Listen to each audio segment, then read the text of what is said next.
can see that exercise 1.2 hint and solution part 2 question number 5 तक हो चुका था। क्वेश्चन नंबर 6 देखें। लेट एक क्वेश्चन ही है। Let A is equal to this much and B is equal to this much and function is given 1 2 2 5 and 3 5 so that it is 1 1 so that it is 1 1। अच्छा अब देखो 1 के पास image 2, 2 के पास 2 का इमेज 5, 3 का इमेज 6। इसका मतलब यह है कि each element belongs to A has one and only one image in B. So it is 1 function, 1 function। जरा देखो यही क्वेश्चन भी है, यही आंसर भी है, ठीक है। एक में 3 एलिमेंट थे 1 2 3 और सबके पास अपना अपना अलग अलग इमेज है, इसलिए ये 1 1 तो हुआ ही, लेकिन आंटो नहीं है। क्यों नहीं है? कि 7 के पास कोई इमेज नहीं है। 7 किसी का इमेज नहीं है, 7 किसी का इमेज नहीं है, इसलिए आंटो नहीं है। फिर आज ये इसको पूछा नहीं था। Pause the video and note it please. Question number 7 है। एक फंक्शन है ए क्रॉस बी से बी क्रॉस ए में। अब फंक्शन डिफाइन कैसे है? F A B is equal to F B A, sorry B A. तो यह कह रहा है कि प्रूव करिए कि ये बाइजेक्टिव फंक्शन है। तो बाइजेक्टिव फंक्शन के लिए 1 1 और आंटो होना बहुत जरूरी है। तो पहले तो एफ A1 B1 बराबर एफ B1 A1 रखेंगे। एफ x1 बराबर एफ x2। A1 B1 बराबर क्या हो जाएगा? B1 A1 बराबर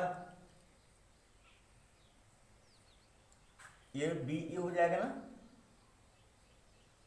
हाँ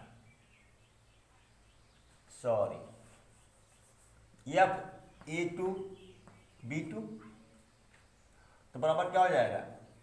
B2 A2। अब क्या है? इक्वल ऑर्डर पेयर है। क्या है? Equal order pair. B1 equal to B2 and A1 equal to A2 ना।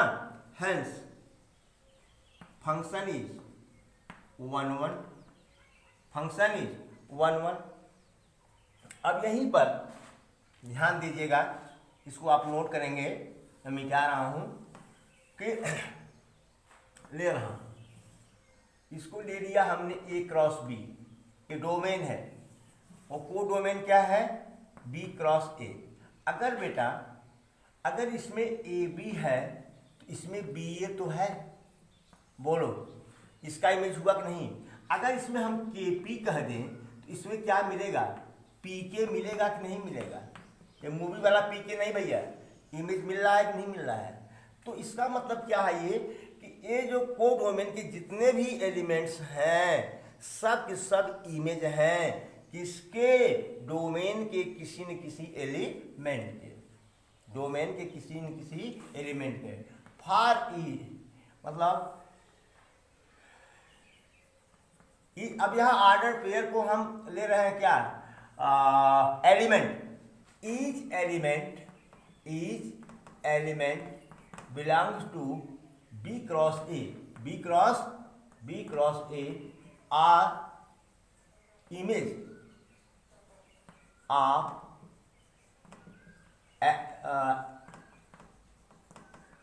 Element of A cross B.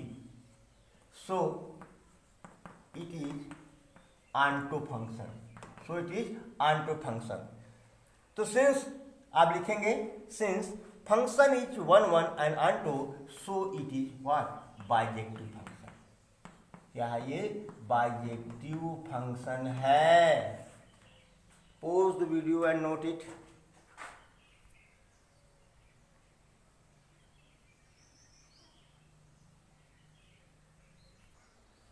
Question number 9 है।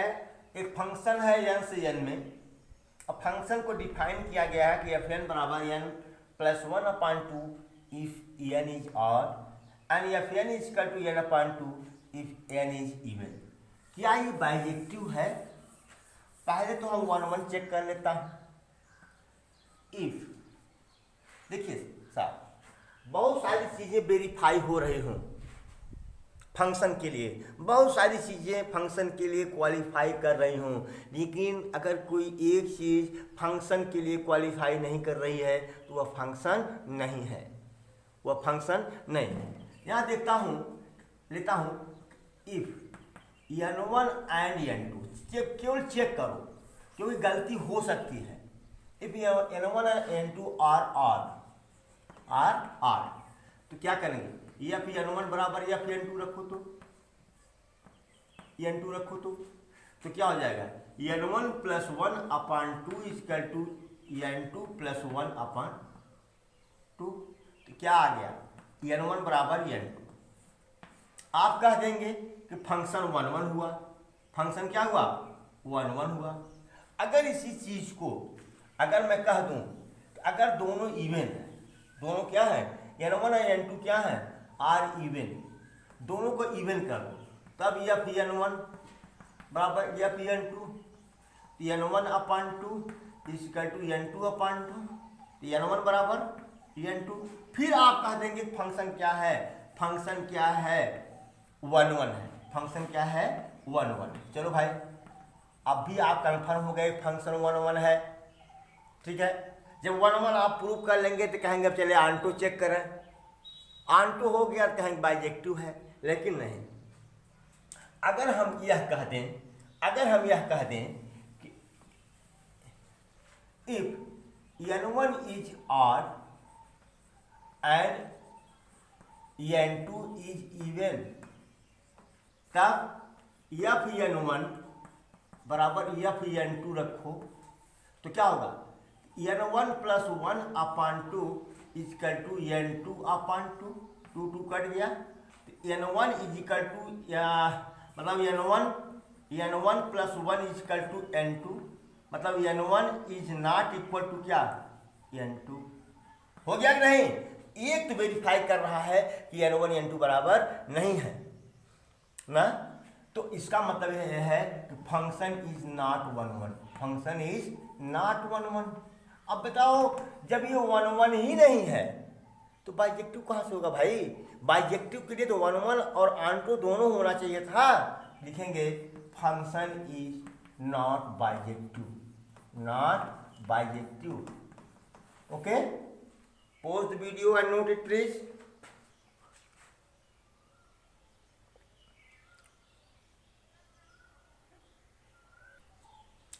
क्वेश्चन नंबर 10 दिया है, इसमें a बराबर r-3 और b बराबर r-1, मतलब सभी रियल नंबर a में होंगे लेकिन 3 नहीं होगा, b में सभी रियल नंबर होंगे केवल 1 नहीं होगा। और फंक्शन a से b में डिफाइन है और इसका जो डेफिनेशन है यह x बराबर x-2/x-3 है। कह रहा है कि चेक करिए कि क्या ये 1 और आंटो है। अच्छा, अब यहाँ आपको क्लियर होगा कि ये 3 को क्यों नहीं लिया, क्योंकि अगर यहाँ x बराबर 3 रख देता तो क्या होता, 3 - 2/3 - 3 बराबर इन्फिनिटी, जो कि डिफाइन नहीं है, इसलिए यहाँ पर a में इसने 3 नहीं लिया है। अगर हम f(x1) बराबर f(x2) रखें तो होगा कि x1 - 2/x1 - 3 बराबर x2 - 2/x2 - 3। सॉल्व जब करेंगे तो आपको निश्चित ही x1 बराबर x2 मिलेगा। ये हमने सॉल्व किया है, आप भी कर सकते हैं, इंटरमीडिएट के बच्चे हैं। तो function is what, 1, function is what, 1। अब आंटो के लिए क्या करेंगे भैया, आंटो के लिए क्या करेंगे हम, रेफरेंस जगह हम क्या लिखेंगे, y बराबर x - 2/x - 3, ठीक है।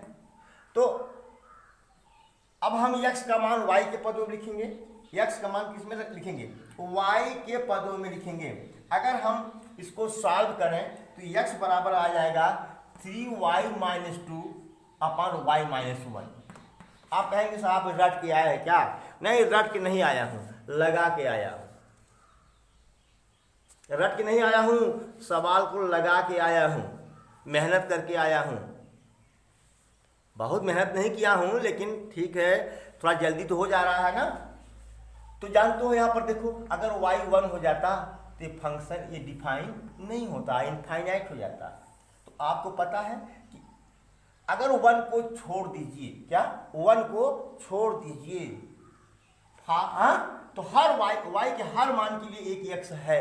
इसका मतलब क्या है, ये अनटू है, except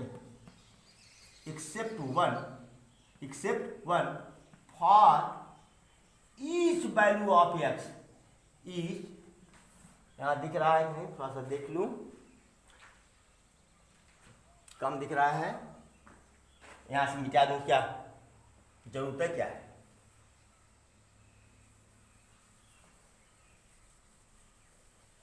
except one for each value of y, no, for each value of y there is x belongs to domain, there is x belongs to domain, hence it is onto function, onto function।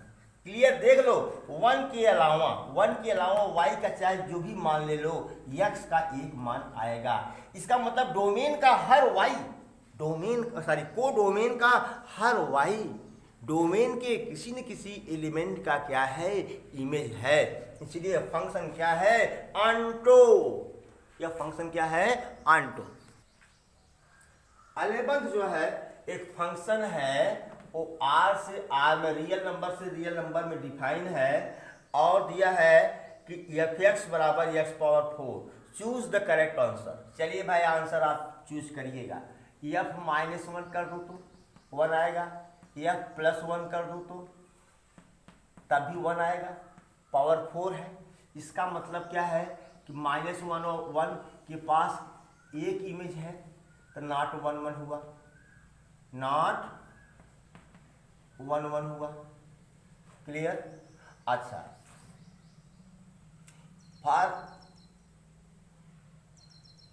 अच्छा, onto के लिए क्या करेंगे भैया, onto के लिए क्या करेंगे, बताओ क्या करेंगे कि y बराबर x पावर 4, तो x equal to y power 4, यानी x इक्वल टू √y फिर √y, डबल अंडर रूट हो गया। इसको लिख सकता हूँ कि y power 1/2 power 1/2 for y equal to -1 का वर्गमूल नहीं निकल सकता। x is not defined, x is not defined, x define नहीं है, x डिफाइन नहीं है। तो function is not onto, not onto. तो यह मेनी वन है, ऑन्टो नहीं है। अब कौन सा विकल्प आपका सही होगा, फंक्शन इज 1 1 ऑन्टो गलत है, function is many one onto ये भी गलत है, नाइदर 1 1 नॉट ऑन्टो आपका विकल्प डी सही। विकल्प क्या है, डी। ये न तो 1 1 है और न ही क्या है, ऑन्टो है, न ही 1 1 है न ही ऑन्टो है। लगे हाथ। क्वेश्चन नंबर 12 देख लीजिए। क्वेश्चन नंबर 12 है आपका, फंक्शन जो है r से r में डिफाइन है, रियल नंबर से रियल नंबर में डिफाइन है, और f(x) बराबर 3x दिया हुआ है। ये आपको पता है f(x1) बराबर f(x2), तो 3x1 बराबर 3x2। ये आपको खुद करना चाहिए था, हमने बता दिया x1 बराबर x2। Function is what, 1 1, function is what 1 1। और y बराबर ऑन्टो के लिए y बराबर 3x, x equal to y/3। इसका मतलब y के प्रत्येक वैल्यू के लिए x का एक मान है, इसलिए क्या हुआ, ऑन्टो हुआ। वही लिखेंगे जो बार बार लिखते चले आए हैं, for each value of y, for each value of y belongs to codomain, belongs to codomain, there is x belongs to domain, hence function is onto. तो 1 1 है, ऑनटो है, इसलिए ये क्या है, बाइजेक्टिव है। हाँ, पहला सही है, 1 1 ऑनटो। क्या है, फर्स्ट आपका विकल्प सही है ए, 1 1 ऑनटो, 1 1 ऑनटो। चलिए ठीक है।